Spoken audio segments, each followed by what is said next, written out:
Bạn vừa kỳ cọ xong vết máu khô trên bàn mổ inox bằng bàn chải sắt. Mùi nước tẩy Javel nồng đến mức là bạn chảy nước mắt. Công việc của một nhân viên nhà xác ca đêm rất đơn giản. Nhận xác từ xe cứu thương, lột đồ, tắm rửa sạch sẽ, bơm chất bảo quản vào hệ mạch để giữ cái xác không thối rữa. Bạn thắt cái thẻ nhựa ghi tên vào ngón chân cái của một ông lão vừa mất vì đột quỵ, rồi đẩy vào ngăn đông lạnh. Xong việc. Đúng 3 giờ sáng, tiếng động cơ xe tải gầm rú ở cửa sau. Không có tiếng còi hú, không có đèn nháy của cảnh sát. Một gã to cao, mặc áo khoác gió đen bước vào. Gã không đưa cho bạn giấy chứng tử hay hồ sơ nhập kho. Gã đẩy một cái bọc nhựa đen thẫm nặng nề lên bàn. Xử lý cái này đi, đừng để nó nằm trong danh sách ngày mai. Bạn định mở miệng nói về quy trình. Gã rút ra một xấp tiền 500.000 dày đến mức khó tin, quăng lên ngực cái xác. Bạn đắn đo suy nghĩ một lúc. Ngay lúc đó, hắn vén áo khoác để lộ ra cây súng đen bóng to chà bá ở cạp quần. Gã không dọa giết, gã chỉ nhìn vào đôi giày vải cũ nát của bạn, rồi nhìn lên trần nhà đầy vết ố vì thấm nước. Bạn nhìn xấp tiền, nó đủ để bạn trả sạch nợ ngân hàng, đủ để con gái bạn đi học thêm cả năm trời mà không phải nhìn sắc mặt chủ nợ. Rồi miễn cưỡng gật đầu. Bạn cầm lấy chiếc kéo cắt lớp nhựa đen. Bên trong là một gã đàn ông trung niên, mặc vest sang trọng nhưng vùng bụng nát bét vì đạn. Bạn nhận ra mình không còn là nhân viên y tế nữa. Bạn vừa chính thức trở thành một bộ lọc cho những thứ bẩn thỉu của thành phố này. Bạn cầm tim khâu lên. Lần này không phải khâu theo quy chuẩn y khoa, mà là khâu để che giấu một tội ác. Bạn chọn tiền hay chọn sự tử tế? Thực ra bạn chẳng có quyền chọn. Vì nếu bạn không cầm tiền, gã kia sẽ giúp bạn trở thành cái xác tiếp theo nằm trên bàn mổ này. Bạn bước ra khỏi nhà xác khi trời vừa tờ mờ sáng. Túi áo nặng trĩu vì xấp tiền đầu tiên, nhưng tim bạn thì đập loạn nhịp mỗi khi có tiếng còi xe cảnh sát lướt qua trên đường. Bạn về nhà, nhìn con gái đang ngủ say, rồi lẳng lặng nhét xấp tiền vào dưới đáy tủ quần áo. Sáng hôm sau, bạn quay lại ca trực như chưa có chuyện gì xảy ra. Công việc của bạn thực chất là một chuỗi những thao tác vệ sinh công nghiệp trên cơ thể người. Bạn lột sạch quần áo của họ, dùng vòi nước áp lực cao, xịt trôi hết máu khô và chất bẩn bám trên da. Bạn cầm chiếc kim khâu loại lớn, loại kim cong vút và cứng đến mức có thể đâm xuyên qua lớp da người chết vốn đã bắt đầu khô lại như da thuộc, để đóng kín đường rạch hình chữ Y mà bác sĩ pháp y để lại sau khi khám nghiệm. Tiếp theo là công đoạn bảo quản. Bạn rạch một đường nhỏ ở vùng cổ, đặt ống vào động mạch để dòng hóa chất được bơm vào cơ thể, trong khi máu bị đẩy ngược ra ngoài qua hệ tĩnh mạch. Chỉ sau một khoảng thời gian, cơ thể lạnh lại, da tái đi và nặng trĩu như bị rút hết sự sống. Mùi hăng đồng bám chặt vào không khí và cái xác từ từ bước vào trạng thái được bảo quản. Không còn là một con người nhưng cũng chưa hoàn toàn biến mất. Bạn thắt cái thẻ nhựa ghi mã số vào ngón chân cái của họ, đẩy vào ngăn kéo inox rồi ghi tên vào sổ. Đó là quy trình cho những cái xác sạch. Nhưng từ đêm thứ 3, danh sách của bạn bắt đầu xuất hiện những vị khách không tên. Gã áo khoác đen quay lại với hai cái bọc nhựa thẫm màu. Bên trong là hai gã thanh niên, da rẻ nát bét, toàn thân tím bầm vì bị tra tấn bằng gậy sắt. Gã không đưa giấy tờ, chỉ quăng thêm 2 xấp tiền 500.000 lên mặt bàn inox. Bạn hiểu là mình đã lọt vào một cái kèo thơm nhưng đầy mùi tử khí. Bạn đấu tranh tư tưởng không làm, nhưng nghĩ về khoản nợ và đứa con gái, bạn bắt buộc phải làm điều này. Bạn bắt đầu dùng sáp thẩm mỹ, loại sáp chuyên dụng để tạo hình cho những nạn nhân bị tai nạn nát mặt. Bạn nhào nặn sáp, đắp vào những lỗ thủng trên cơ thể họ, miết thật phẳng cho đến khi nó trông giống như một vùng da lành lặn. Bạn dùng phấn trang điểm rẻ tiền dặm lên để che đi những vết bầm tím li ti.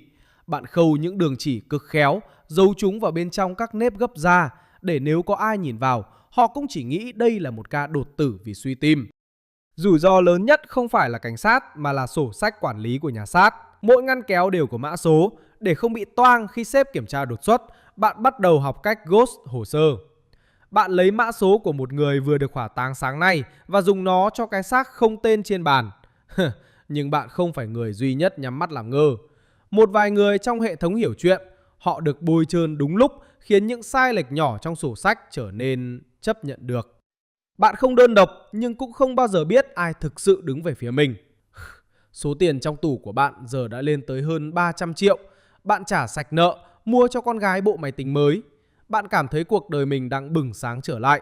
Trong đầu bạn đang hiện lên những hình ảnh cuộc sống gia đình đủ đầy hạnh phúc. Và bạn nói dối vợ rằng mình được thưởng vì làm việc trong môi trường độc hại. Bạn bắt đầu lì lợm hơn trước những vết thương kinh hoàng. Bạn không còn thấy sợ những cái xác không tên nữa. Bạn thấy chúng là cơ hội để thoát nghèo. Bạn tự nhủ, mình không giết ai, bạn chỉ đang giúp thành phố này gọn gàng hơn bằng cách biến những thứ bẩn thỉu thành sự im lặng vĩnh viễn. Bạn bắt đầu mở sẵn cửa sau vào mỗi đêm thứ 3 và thứ 5, húp trọn mọi thứ mà bóng tối mang đến. Tiếng lốp xe nghiến trên sỏi vụn trở thành chiếc đồng hồ báo thức mới của bạn. Tiền không còn để dưới tủ cá nhân nữa, bạn mang về nhà, nhét vào phía sau bình nóng lạnh, nơi mà vợ bạn chẳng bao giờ sờ tới. Bạn vừa sắm một bộ dao phẫu thuật bằng thép không rỉ, xịn hơn cả đồ của bệnh viện để phục vụ cho những vị khách đặc biệt. Công việc của bạn bây giờ không dừng lại ở việc khâu vá, bạn bắt đầu học cách xử lý tận gốc. Khi một cái xác đến mà gã áo đen yêu cầu, đừng để ai thấy mặt hắn lần nữa, bạn không đưa vào ngăn đông lạnh. Một cuộc gọi ngắn lúc 4 giờ sáng, một cánh cửa sau mở ra và nó được chuyển đi đến một cơ sở hỏa táng bên ngoài, nơi mà giấy tờ có thể linh hoạt nếu có đủ tiền. Bạn không trực tiếp làm công đoạn cuối này, nhưng bạn biết chính xác chuyện gì xảy ra sau đó. Tro cốt sẽ bị xử lý lại, nghiền mịn rồi trộn lẫn với những phần tro vô danh khác, những người không ai nhận, không ai tìm. Sau bước đó, một con người gần như biến mất hoàn toàn khỏi thế giới này. Còn hệ thống an ninh, bạn không thể đụng vào hệ thống camera. Thay vào đó, bạn học cách làm việc vào đúng những điểm mù, và đôi khi một vài người trong hệ thống được trả tiền để không nhìn thấy gì cả. Rủi ro lúc này nằm ở những con số. Mỗi tháng, nhà xác tiêu thụ một lượng điện và ga nhất định. Nếu bạn đốt lò quá nhiều, hóa đơn sẽ tăng vọt và kế toán sẽ bắt đầu đặt câu hỏi. Để che giấu cho hành động của mình, bạn bắt đầu làm giả báo cáo hỏng hóc thiết bị, khai khống rằng lò đốt đang gặp lỗi hệ điều hành nên muốn nhiên liệu hơn bình thường. Bạn thậm chí còn trích một phần tiền kiếm được để biếu tay quản lý kho, khiến hắn lờ đi việc lượng hóa chất bảo quản sụt giảm bất thường. Rồi tối thứ 3 lại đến, như mọi lần, gã đó lại đến và đưa cho bạn một cái túi. Bên trong là một phụ nữ với trang phục công sở. Bạn nhận ra ngay, người này đó là một cô kế toán của một tập đoàn lớn, đáng lẽ phải ra tòa làm chứng vào tuần sau. Cô ta không chết vì đạn mà bị tiêm một liều thuốc gây sốc phản vệ. Nhiệm vụ của bạn là phải biến nó thành một vụ đột quỵ. Bạn lắc đầu không muốn làm, nhưng gã kia đến ghé vào tai bạn và nói: Bạn lo lắng, suy nghĩ đủ thứ chuyện, nhưng đôi tay thì cứ bất giác tự động làm. Bạn không dùng sát thẩm mỹ nữa, bạn dùng kỹ thuật tiêm hóa chất trực tiếp vào các khối cơ để làm biến dạng các dấu vết tiêm trích ban đầu. Bạn không thể thay đổi toàn bộ sự thật, nhưng bạn có thể làm nó trở nên mờ đi. Những dấu vết bị can thiệp, những chi tiết bị làm lệch hướng, đủ để khiến việc tìm ra nguyên nhân thật sự trở nên khó khăn hơn rất nhiều. Khi bác sĩ pháp y đến vào sáng hôm sau, tất cả những gì ông ta thấy trên bàn mổ là một cơ thể đã được dọn dẹp sạch sẽ đến mức những dấu vết quan trọng gần như bị xóa mờ. Phần còn lại, ông ta chỉ có thể kết luận dựa trên những gì còn sót lại. Bạn nhìn bác sĩ ký vào biên bản và cảm thấy một sự đắc thắng lạnh người. Bạn không còn là một nhân viên nhà xác thấp cổ bé họng nữa. Bạn là người quyết định xem ai sẽ chết vì lý do gì trên mặt giấy tờ. Bạn bắt đầu cảm thấy mình quyền lực và bạn nghiện cảm giác này. Bạn dùng số tiền kiếm được để đưa con gái vào ngôi trường danh giá hơn, mua căn nhà to hơn. Bạn bảo vợ rằng mình vừa trúng một hợp đồng tư vấn phong thủy cho các nhà tang lễ. Nhưng bạn đã sai lầm khi nghĩ rằng mình đang làm chủ cuộc chơi. Một đêm thứ 5, xe tải không đến, thay vào đó là một chiếc sedan sang trọng màu đen bóng. Bước xuống xe không phải là gã áo đen quen thuộc, mà là một người đàn ông mặc suit chỉnh tề, phong thái của một kẻ nắm giữ vận mệnh cả thành phố. Hắn đưa cho bạn một tấm ảnh và nói: đêm mai người này sẽ đến, hãy chuẩn bị cho hắn một căn phòng đẹp nhất và hãy nhớ không được để lại dù là một sợi tóc. Bạn nhìn vào tấm ảnh, bạn giật mình tròn mắt. Đó chẳng phải là vị quan chức cấp cao mà bạn vẫn thường thấy trên TV mỗi tối đây ư? Tim bạn hững một nhịp, cảm giác nóng rồi lại đến lạnh chạy dọc gáy. Đây không còn là chuyện dọn rác cho đám giang hồ nữa. Bạn biết mình vừa bước chân vào trạm trung chuyển của những âm mưu chính trị cấp cao. Đêm thứ 6, mưa gió sấm chớp xối xả như muốn nhấn chìm cả cái nhà xác này xuống lòng đất. Bạn đứng đợi ở cửa sau, đi đi lại, hai tay đút sâu vào túi áo blues, cảm nhận từng nhịp tim đập dồn dập trong lồng ngực. Chiếc sedan đen bóng lầm lũi tiến vào. Lần này không có cáng, không có bọc nhựa. Hai gã thanh niên lực lưỡng khiêng một người đàn ông vào, đặt thẳng lên bàn mổ trung tâm, cái bàn mà bạn vừa mới kỳ cọ sạch bong bằng cồn 90 độ. Bạn sợ hãi nhìn xuống người đàn ông trên bàn. Đúng là gương mặt đó, người mà chiều nay bạn vừa thấy đang phát biểu về đạo đức và sự tử tế trên bản tin thời sự. Ông ta chưa chết hẳn, hơi thở đứt quãng, đồng tử đã bắt đầu giãn, nhưng ngón tay vẫn còn hơi máy động. Bạn lúng túng, tình hãi vã cả mồ hôi, lấy tay quạt quạt cho đỡ nóng. Gã mặc sút đứng tựa lưng vào tường, thản nhiên châm một điếu thuốc, dù biển báo cấm lửa to đùng ngay trước mặt. Hắn cần phải chết vì một cơn đau tim, ngay bây giờ, gã nói, giọng lạnh như băng. Bạn đứng lình rồi chân tay run lẩy bẩy, bạn không dám ho he câu nào, mắt thì mở to nhìn vô định, đôi tay thì vẫn tự động thao tác trông vô thức. Bạn như người mất hồn đang bị điều khiển. Những lần trước, bạn chỉ dọn dẹp hậu quả, lần này họ bắt bạn phải là người kết thúc. Bạn nhìn vào khay dụng cụ thép không rỉ sáng loáng của mình. Bạn biết chỉ cần một mũi tiêm đúng cách, trái tim kia có thể ngừng đập rất nhanh. Nếu không bị khám nghiệm quá kỹ, nó hoàn toàn có thể bị nhầm lẫn với một cơn đột tử bình thường. Hệ điều hành của bạn bắt đầu báo lỗi. Trong đầu bạn, bạn phát lên câu nói: mình không phải kẻ sát nhân, mình chỉ là một nhân viên nhà xác đang cố gắng trả nợ thôi mà. Bạn do dự, định mở miệng từ chối, nhưng gã mặc sút khoác vai bạn, chậm rãi lấy ra một chiếc máy tính bảng.